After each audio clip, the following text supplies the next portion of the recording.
हिमाचल प्रदेश की राजधानी शिमला के संजौली क्षेत्र स्थित मस्जिद के कथित अवैध हिस्से को तोड़ने की मांग को लेकर हिंदू संगठनों ने नगर निगम आयुक्त को ज्ञापन सौंपा। संगठनों ने ज्ञापन में कहा कि यदि वक्फ बोर्ड या नगर निगम के पास अवैध ढांचे को हटाने के लिए धन की कमी है तो हिंदू संगठन के स्वयं सेवक स्वयं इसे बिना किसी शुल्क के तोड़ने के लिए तैयार है। हिंदू संगठनों के प्रतिनिधि विजय शर्मा और मदन ठाकुर ने बताया कि 3 दिसंबर 2025 को हिमाचल प्रदेश उच्च न्यायालय ने मस्जिद की निचली 2 मंजिलों को गिराने पर रोक लगाई थी, जबकि दूसरी मंजिल के ऊपर बने ढांचे को पूरी तरह से हटाने के आदेश दिए गए थे।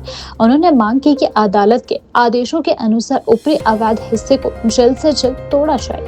प्रतिनिधियों ने बताया कि इस संबंध में नगर निगम आयुक्त को मांग पत्र सौंपा गया है, जिस पर आयुक्त ने समय के साथ उचित निर्णय लेने का आश्वासन दिया है। संगठनों ने चेतावनी दी कि यदि समय रहते नगर निगम द्वारा कार्यवाही नहीं की जाती है तो वे आंदोलन, ज्ञापन, धरना प्रदर्शन और जन जागरूकता अभियानों के माध्यम से प्रशासन का ध्यान आकर्षित करेंगे। हिंदू संगठनों ने मांग की है कि वक्फ बोर्ड और मस्जिद कमेटी को 29 दिसंबर तक अवैध ढांचा स्वयं हटाने का समय दिया जाए। यदि तय समय सीमा में कार्यवाही नहीं होती है तो 30 दिसंबर को नगर निगम पुलिस और प्रशासन की मौजूदगी में निचली 2 मंजिलों को छोड़कर शेष अवैध ढांचे को गिराए। उन्होंने यह भी मांग की कि इस कार्यवाही का पूरा खर्च वक्फ बोर्ड और मस्जिद कमेटी से वसूला जाए। देखिए, उद्देश्य सीधा सा है कि माननीय न्यायालय के जो आदेश है उसको तुरंत कार्रवाई करनी चाहिए और जो अभी तक एमसी का ढीला रवैया है वो दुर्भाग्यपूर्ण है। उसमें तेजी लाते हुए स्टेटस रिपोर्ट दाखिल की जाए और बताया जाए, समक्ष सभी लोगों के समक्ष रखा जाए कि वहां पे चल क्या रहा है। 14 दिन बचे हैं।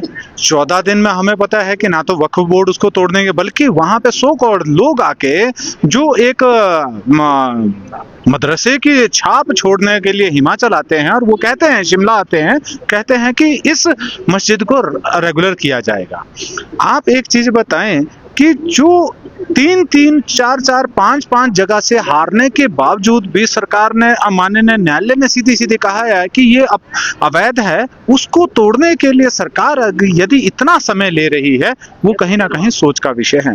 हमने एमसी से कहा है, कमिश्नर साहब से कहा है कि वो मुखिया हैं एमसी शिमला के, तो वो तय करेंगे कि उसको कब तक तोड़ना है। इसलिए हमें लोगों की भावना आहत ना हो, हिमाचल प्रदेश का, शिमला का माहौल खराब ना हो, तो हमें यह भी देखना है, क्योंकि वहां पे सरकार द्वारा प्लांट किए जा रहे हैं बाहरी लोग मस्जिद में नमाज अदा करने के लिए, तो सरकारें उसको कितने तवज्जो दे रही है ये भी देखने वाली बात है। सरकार क्यों वहां पे बाहरी लोगों को भेज के कर रही है ये भी तय करना है। क्यों भेज रही है, क्या इसके पीछे सरकार की मंशा है, क्या उसका सरकार रेगुलर करने के चक्रों में है। तो हम लोग चाहते हैं कि जिस प्रकार से प्रदेश की सरकार 118 की परमिशन में जो तब्दीली करने के बावजूद इन बाहरी लोगों को हिमाचल प्रदेश में बसाने का जो सोच रही है, यहाँ पे जगह जगह मदरसे, यहाँ पे जगह जगह मस्जिदें बनाने के लिए, यहाँ पे जगह जगह रोडों पे अतिक्रमण करने का जो ये सोच रही है वो हम लोग पूरा नहीं होने देंगे।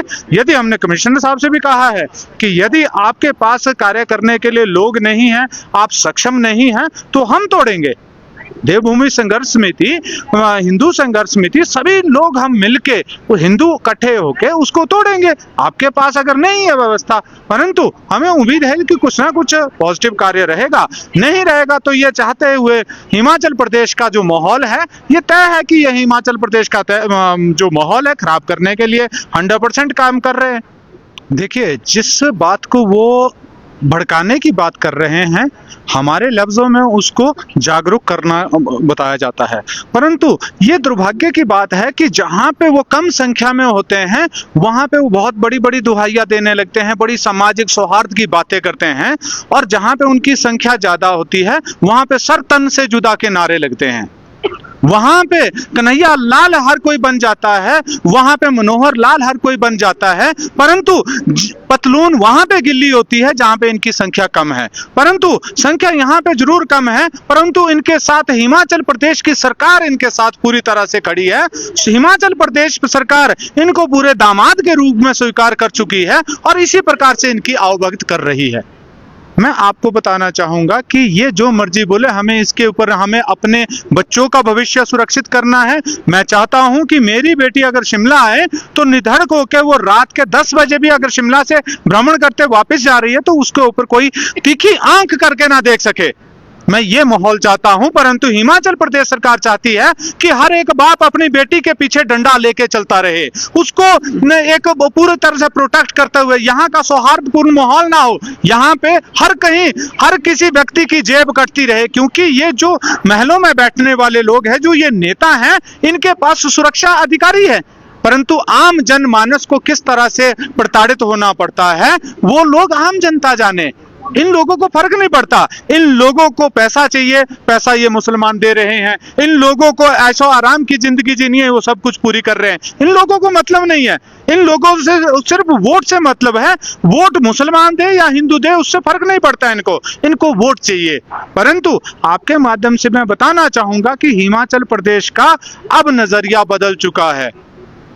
अब जो वोट का माध्यम हम लोगों को समझते थे वो तय कर ले कि आने वाले समय में आपका हश्र क्या होगा, ये भी मैं आपके सामने रखना चाहूंगा।